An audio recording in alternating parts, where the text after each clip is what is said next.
Assalamualaikum warahmatullahi wabarakatuh. Saya dari kelompok 6 ingin mempresentasikan tentang nilai dan prinsip anti korupsi. Kita dari kelompok 6 ingin memperkenalkan diri.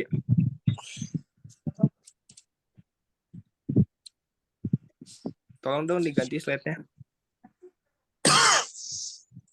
Nah, di sini nama daftar kelompok. Di sini ada saya, Semi Hanif, Debbie Farhani, Muhammad Romli, DJ Marvera, Prasetyo Aditya, Boy Daniel.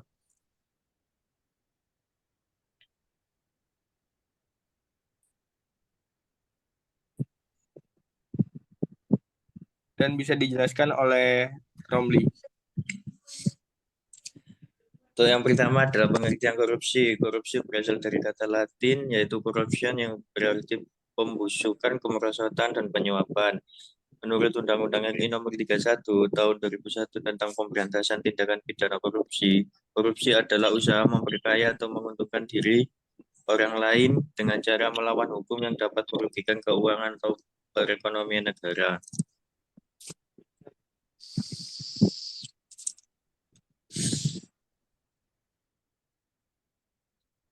Tolong dong ganti slide-nya. Nah, bentuk korupsi. Bentuk korupsi ini bisa merugikan keuangan negara, yaitu melawan hukum perbuatan berkaya diri seseorang atau orang lain atau korporasi, menyalahkan gunakan wewenang atau kesempatan atau sarana yang ada. Yang kedua itu suap menyuap, menjanjikan sesuatu karena kekuasaan atau wewenang yang berhubungan dengan jabatan, atau bisa jadi penyalahgunaan jabatan, pejabat atau PNS yang sengaja menggelapkan atau merusak atau menghilangkan dengan sengaja barang, akta, surat, atau dokumen pentingnya. Yang terakhir itu ada pemerasan, dengan maksud menguntungkan diri sendiri secara lawan hukum dengan kekuasaan memaksa seseorang memberikan sesuatu.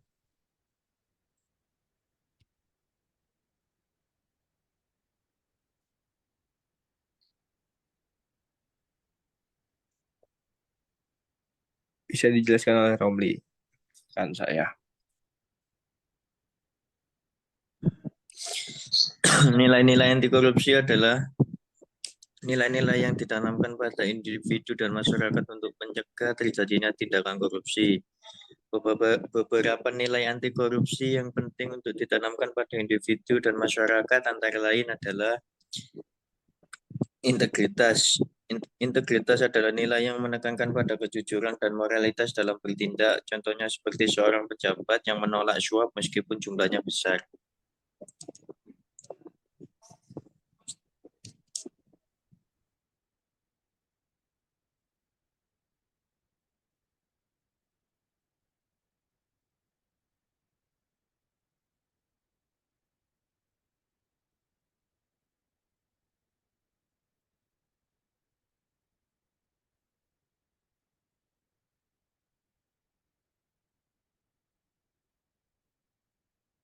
Xem con đi ăn xem. Oh ya, sorry. Itu ada kedisiplinan. Nilai yang menekan pada kedisiplinan ini dalam bekerja dan menjalankan tugas. Nah, contohnya seorang pegawai yang selalu tepat waktu dan menjalankan tugas dengan baik dan tidak menyalahkan gunaan dalam pekerjaan. Nah, tanggung jawabnya itu nilai yang menekan kewajiban untuk bertanggung jawab atas tindakan dan keputusan yang diambil. Contohnya, seorang yang pemimpin siap bertanggung jawab atas keputusan yang diambil.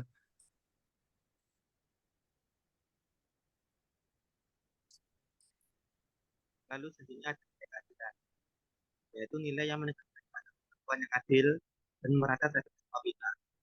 Contohnya seorang hakim yang memberikan putusan yang adil dan merata.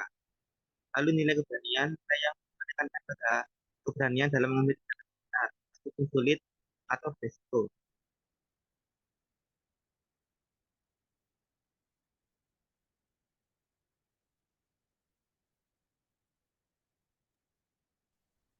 Selanjutnya ada kerja keras. Dalam nilai anti korupsi dapat diartikan sebagai upaya untuk memperkuat mekanisme pengawasan dan kontrol, membangun budaya integritas, meningkatkan transparansi, serta meningkatkan kesadaran dan pemahaman tentang pentingnya anti korupsi di kalangan masyarakat dan organisasi. Lalu ada sederhana. Dalam arti sederhana, nilai anti korupsi dapat diartikan sebagai kesadaran dan keyakinan untuk tidak terlibat dalam tindakan korupsi, serta menolak dan melaporkan praktik korupsi yang terjadi di sekitar kita. Hal ini dapat tercermin dalam perilaku sehari-hari, seperti tidak memberikan atau menerima suap, menghargai hukum dan aturan, serta bertindak secara transparan dan jujur dalam berbagai situasi kehidupan.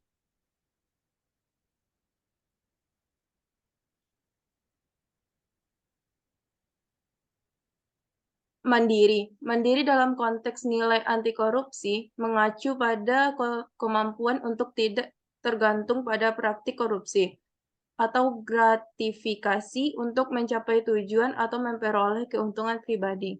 Hal ini mencakup sikap dan perilaku yang menunjukkan kemandirian dalam mengambil keputusan, tidak bergantung pada suap atau nepotisme, dan bertindak secara adil dan transparan dalam semua aspek kehidupan. Kejujuran. Nilai yang menekankan pada kejujuran dalam bertindak dan berbicara. Contoh, seorang pegawai yang tidak memalsukan laporan keuangan perusahaan. Selanjutnya, nilai yang terakhir adalah peduli. Peduli dalam konteks nilai anti korupsi mengacu pada sikap dan perilaku yang menunjukkan kepedulian dan keinginan untuk mencegah dan mengurangi praktek korupsi di lingkungan sekitar kita. Hal ini mencakup sikap untuk berpartisipasi aktif dalam upaya pencegahan korupsi seperti melaporkan praktik korupsi yang terjadi, menghindari praktik korupsi dalam kehidupan sehari-hari, serta memperjuangkan reformasi dan perubahan sistematik yang dapat mengurangi risiko korupsi.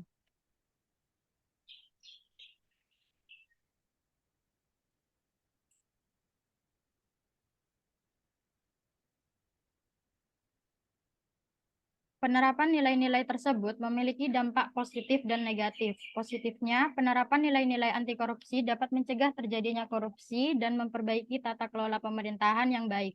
Hal ini dapat meningkatkan kepercayaan publik terhadap pemerintah dan meningkatkan kualitas hidup masyarakat. Selain itu, penerapan nilai-nilai anti korupsi dapat meningkatkan efisiensi dan efektivitas pelayanan publik, serta meningkatkan investasi dan pertumbuhan ekonomi.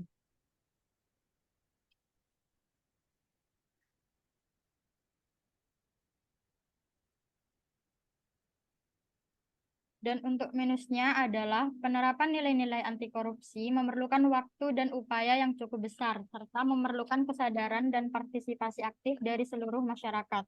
Selain itu, penerapan nilai-nilai anti korupsi dapat mengalami hambatan dari pihak-pihak yang terlibat dalam korupsi, seperti pejabat publik, politisi, dan pihak-pihak yang terlibat dalam tindakan korupsi.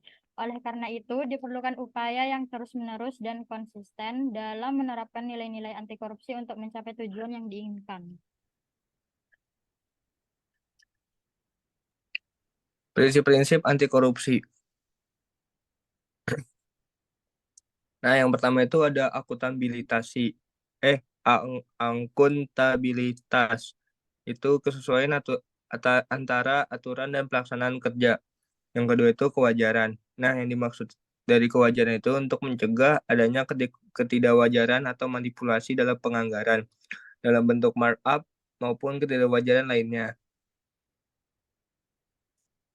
Nah, yang ketiga ini ada transparansi yang mengharuskan semua proses kebijakan dilakukan secara terbuka sehingga dalam bentuk penyimpangan dapat diketahui oleh publik.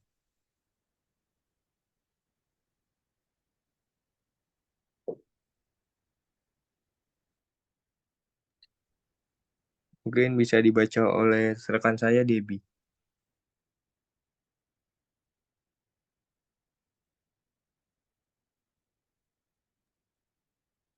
Perlunya keterlibatan masyarakat terhadap proses transparansi, yaitu ada proses penganggaran yang bersifat bottom-up, mulai dari perencanaan, implementasi, laporan pertanggungjawaban, dan evaluasi terhadap anggaran.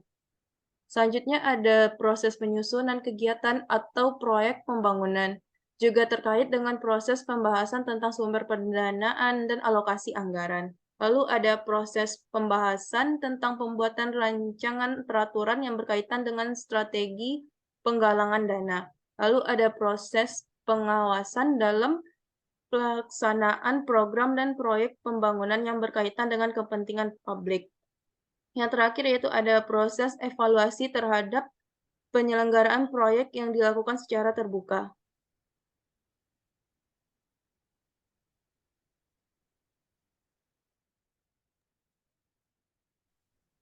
Empat, yaitu kebijakan. Kebijakan yaitu berperan untuk mengatur tata interaksi dalam ranah sosial agar tidak terjadi penyimpangan yang dapat merugikan negara dan masyarakat. Jadi, kebijakan anti korupsi tidak selalu identik dengan undang-undang anti korupsi, bisa berupa undang-undang, kebebasan mengakses informasi, undang-undang desentralisasi, undang-undang anti monopoli, maupun lainnya, yang dapat memudahkan masyarakat mengetahui sekaligus mengontrol kinerja dan penggunaan anggaran negara oleh penjabat negara. Oke, next. Lalu di sini ada yang terakhir, kontrol kebijakan. Upaya agar kebijakan yang dibuat benar-benar efektif dan menghapus semua korupsi, sedikitnya terdapat 3 model atau bentuk kontrol terhadap kebijakan pemerintah, yaitu berupa yang pertama, partisipasi. Partisipasi merupakan melakukan kontrol terhadap kebijakan dengan ikut serta dalam penyusunan dan pelaksanaannya. Lalu yang kedua ada oposisi, yaitu mengontrol dengan menawarkan alternatif kebijakan baru yang dianggap lebih layak. Yang ketiga, revolusi, yaitu mengontrol dengan mengganti kebijakan yang dianggap tidak sesuai.